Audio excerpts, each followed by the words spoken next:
Welcome back to ಮನಸ್ಸು creations YouTube channel. ನೋಡಿ, ಇವತ್ತು ಶಾವಿಗೆ ಪಾಯಸ ಹಾಲು ಉಪಯೋಗಿಸಿ ಶಾವಿಗೆ ಪಾಯಸ ಮಾಡಿದ್ದೀನಿ. ತುಂಬ ಡಿಲಿಷಿಯಸ್ ಆಗಿರುತ್ತೆ, ತುಂಬ ಟೇಸ್ಟಿಯಾಗಿರುತ್ತೆ ಮತ್ತು ಕ್ವಿಕ್ಕಾಗೂ ಮಾಡ್ಕೋಬೋದು. ಕಡಿಮೆ ಇಂಗ್ರೀಡಿಯೆಂಟ್ಸು. ಗೆಸ್ಟ್ ಬಂದರು ಅಂದರೆ ಬೇಗ ಮಾಡ್ಕೊಳ್ಳೋಕ್ಕೆ ತುಂಬ ಒಳ್ಳೆ ರೆಸಿಪಿ ಇದು ಸ್ವೀಟ್ಸು. ಬನ್ನಿ ನೋಡೋಣ ಈಗ ಇದಕ್ಕೆ ಏನೇನು ಇಂಗ್ರೀಡಿಯೆಂಟ್ಸ್ ಹಾಕಬೇಕು ಅಂತ. ವಿಡಿಯೋ ನೋಡ್ಕೊಳ್ಳಿ, ಸೇವ್ ಮಾಡಿ. ತುಂಬ ಚೆನ್ನಾಗಿರುತ್ತೆ, ಟೇಸ್ಟಿಯಾಗಿರುತ್ತೆ. ನೋಡಿ, ತುಂಬ ಚೆನ್ನಾಗಿದೆ. ಒಂದ್ಸಲ ಟ್ರೈ ಮಾಡಿ ನೋಡಿ. ಗಟ್ಟಿನೂ ಆಗಲ್ಲ, ಆರಿದ ಮೇಲೆ ಕೂಡ ಇದೇ ಥರನೇ ಇರುತ್ತೆ. ಇವಾಗ ಏನು ಪ್ರೊಸೀಜರ್ ಹೇಳ್ಕೊಡ್ತೀನೋ ಅದೇ ರೀತಿಯಲ್ಲಿ ಮಾಡ್ಕೊಳ್ಳಿ, ತುಂಬ ಚೆನ್ನಾಗಿರುತ್ತೆ. ಮತ್ತು ಇದಕ್ಕೆ ಹಾಗೆ ಇವಾಗ ಏನು ಹಾಲು ಹಾಕಿದೋ ಇದೇ ಥರನೇ ತಿನ್ಕೋಬೋದು. ಇಲ್ಲ ಅಂತಂದರೆ ನಿಮಗೆ 1 ಸ್ಪೂನು ಬಾದಾಮ್ ಪೌಡರು ಕೂಡ ಇದಕ್ಕೆ ಮಿಕ್ಸ್ ಮಾಡಿಕೊಂಡ್ರೆ ತುಂಬ ಇನ್ನೂ ಡಬಲ್ ಆಗುತ್ತೆ ಟೇಸ್ಟು. ಸೊ ಬಾದಾಮ್ ಪೌಡರ್ ಹಾಕಿ ಇದು ಹಾಲಿನ ಪಾಯಸ, ಶಾವಿಗೆ ಪಾಯಸ ತಿನ್ನೋದ್ರಿಂದ ಟೇಸ್ಟು ಡಬಲ್ ಆಗುತ್ತೆ, ಇನ್ನೂ ಡಿಲಿಷಿಯಸ್ ಆಗಿರುತ್ತೆ, ತುಂಬ ಚೆನ್ನಾಗಿರುತ್ತೆ ತಿನ್ನೋಕ್ಕೆ. ಒಂದು ಸಲ ಟ್ರೈ ಮಾಡಿ ನೋಡಿ ಹೇಗಿತ್ತು ಅಂತ ಅಂದ್ಬಿಟ್ಟು. ಸೊ ಬನ್ನಿ ನೋಡೋಣ ಈಗ ಏನೇನು ಇಂಗ್ರೀಡಿಯೆಂಟ್ಸ್ ಬೇಕು ಅಂತ ಅಂದ್ಬಿಟ್ಟು.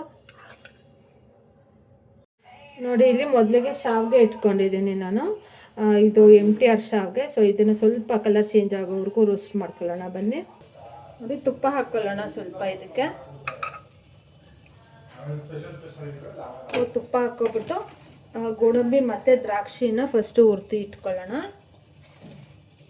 ಗೋಡಂಬಿ ಹಾಕ್ಕೋತಾ ಇದ್ದೀನಿ, ದ್ರಾಕ್ಷಿನೂ ಹಾಕ್ಕೋತಾ ಇದ್ದೀನಿ.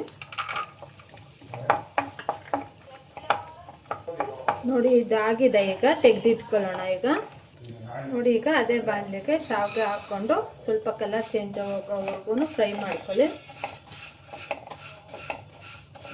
ಮೀಡಿಯಮ್ ಫ್ಲೇಮಲ್ಲಿ ಇಟ್ಕೊಳ್ಳಿ. ಫುಲ್ ಹೈ ಫ್ಲೇಮಲ್ಲಿ ಇಟ್ಬಿಟ್ರೆ ಅದು ಸೀದೋಗ್ಬಿಡುತ್ತೆ. ಮೀಡಿಯಮ್ ಫ್ಲೇಮಲ್ಲಿ ಇಟ್ಕೊಂಡು ಕೈ ಬಿಡದೆ ಈ ಥರ ಆಡಿಸ್ತಾ ಇರಿ.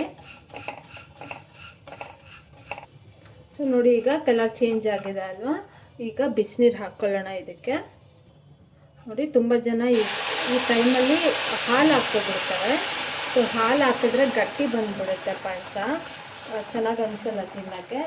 ಸೊ ಅದಕ್ಕೆ ಬಿಸಿನೀರು ಹಾಕ್ಕೊಂಡು ಬಿಸಿನೀರಲ್ಲೇ ಶಾವಿಗೆನ ಬೇಯಿಸ್ಕೋಬೇಕು. ಸೊ ನೋಡ್ಕೊಳ್ಳಿ, ಗೊತ್ತಾಗುತ್ತೆ ನಿಮಗೆ ಇಷ್ಟ ಹಾಕಬೇಕು ಅಂತ. ಅದೇನು ಶಾವಿಗೆ ಇರುತ್ತಲ್ವ ಅದಕ್ಕಿಂತ 1 ಇಂಚ್ ಆಗೋಷ್ಟು ಜಾಸ್ತಿ ನೀರು ಹಾಕಿ ಇಟ್ಟಿರಿ. ಸೊ ಅದೇ ಬಿಸಿನಲ್ಲೇ ಅದು ಕಾಯ್ಕೊಳ್ಳುತ್ತೆ. ತುಂಬ ಹೊತ್ತು ಬೇಯಿಸೋದು ಬೇಡ, ತುಂಬ ಮೆತ್ತಗಾಗ್ಬಿಡುತ್ತೆ. ಸೊ ಒಂದು 2 ರಿಂದ 3 ನಿಮಿಷ ಬೇಯಿಸ್ಕೊಳ್ಳಿ, ಸಾಕಾಗುತ್ತೆ. ಸೊ ಈ ಟೈಮಲ್ಲಿ ಈಗ ಇದಕ್ಕೆ ಸಕ್ಕರೆ ಹಾಕ್ಕೊಳ್ಳೋಣ. ನೋಡಿ, ಇದರಲ್ಲಿ ಒಂದು 4 ಸ್ಪೂನ್ ಆಗೋಷ್ಟು ಸಕ್ಕರೆ ತೊಗೋತಾ ಇದ್ದೀನಿ. ಸೊ ಸಕ್ಕರೆ ಹಾಕೋತಾ ಇದ್ದೀನಿ. ಸೊ ನೀವು ಸ್ವೀಟ್ನ ಸ್ವಲ್ಪ ಕಡಿಮೆನೇ ಇಟ್ಕೊಳ್ಳಿ, ಬೇಕಾದರೆ ಆಮೇಲೆ ಹಾಕ್ಕೋಬೋದು. ಸಾಲಿಲ್ಲ ಅಂದರೆ 1 ಸ್ಪೂನು. ಮೊದಲೇ ಸ್ವೀಟ್ ಆಗಿಬಿಟ್ರೆ ಪಾಯಸ ತಿನ್ನೋಕ್ಕೆ ಚೆನ್ನಾಗಿ ಅನಿಸಲ್ಲ. ಸೊ ಆದಷ್ಟು ಸ್ವಲ್ಪ ಕಡಿಮೆನೇ ಹಾಕಿರಿ. ಬೇಕಾದರೆ ಆಮೇಲೆ ಟೇಸ್ಟ್ ನೋಡಿಕೊಂಡು ಆಮೇಲೆ 1 ಸ್ಪೂನ್ ಆ್ಯಡ್ ಮಾಡ್ಕೋಬೋದು. ಸೊ ಈ ಟೈಮಲ್ಲಿ ಈಗ ಏಲಕ್ಕಿ ಒಂದು ಸ್ವಲ್ಪ ಹಾಕ್ಕೊಳ್ಳೋಣ, ಫ್ಲೇವರ್ ಬಿಟ್ಕೊಳ್ಳುತ್ತೆ ಚೆನ್ನಾಗಿ.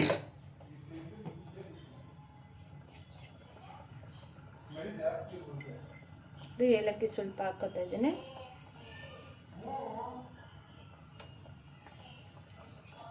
ಚೆನ್ನಾಗಿ ಸ್ವಲ್ಪ ಕುದೀಲಿ. ನೋಡಿ, ಸಾಕು, ಇದು ಬೆಂದಿದೆ ನೋಡಿ. ಸೊ ಈಗ ಗೊತ್ತಾಗುತ್ತಲ್ವ. ನೋಡಿ, ಒಂದು ಮುಟ್ಟಿದ್ರೆ ನೋಡಿ ಹೀಗಾಗುತ್ತಾ. ಸೊ ಬೆಂದಿದೆ, ಈಗ ಸಾಕು, ಇದು ಆಫ್ ಮಾಡ್ಕೊಳ್ಳೋಣ. ನೋಡಿ, ಈಗ ಇದಕ್ಕೆ ಕರೆಕ್ಟ್ ಹದದಲ್ಲಿ ಬೆಂದಿದೆ ಇದು. ಸೊ ಈಗ 1 ಮುಕ್ಕಾಲು ಗ್ಲಾಸ್ ಆಗೋಷ್ಟು ಹಾಲು ಹಾಕೋತಾ ಇದ್ದೀನಿ.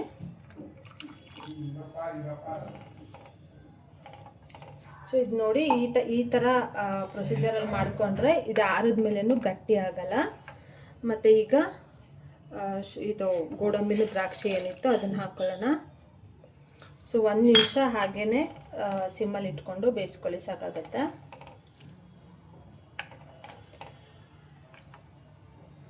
ನೋಡಿ, ಈಗ ಈ ಟೈಮಲ್ಲಿ ನೀವು ಕುದೀತಾ ಇರುತ್ತಲ್ಲ, ಈಗ ಬಾದಾಮ್ ಪೌಡ್ರ್ ಇರುತ್ತಲ್ವ ಅದನ್ನು ಹಾಕ್ಕೋಬೋದು. 1-2 ಸ್ಪೂನು ಬೇಕು ಅಂದರೆ, ಆಪ್ಷನಲ್ಲು. ಬೇಕು ಅಂದರೆ ಹಾಕ್ಕೋಬೋದು, ಇಲ್ಲಾಂದರೆ ಹೀಗೇ ಕುಡಿಬೋದು. ತುಂಬ ಚೆನ್ನಾಗಿರುತ್ತೆ.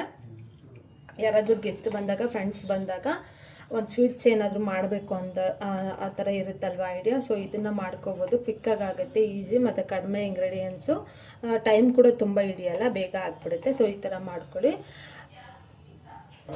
ನೋಡಿ ಈ ರೆಸಿಪಿ ನಿಮ್ಗೆ ಇಷ್ಟ ಆಯಿತು ಅಂತಂದರೆ ಒಂದ್ಸಲ ಮಾಡಿ ವಿಡಿಯೋನ ಸೇವ್ ಮಾಡ್ಕೊಳ್ಳಿ, ಶೇರ್ ಮಾಡಿ, ಮತ್ತು ಮನಸ್ಸು ಕ್ರಿಯೇಷನ್ಸ್ ಯೂಟ್ಯೂಬ್ ಚಾನಲ್ನ ಸಬ್ಸ್ಕ್ರೈಬ್ ಮಾಡ್ಕೊಳ್ಳಿ. Thank you for watching friends.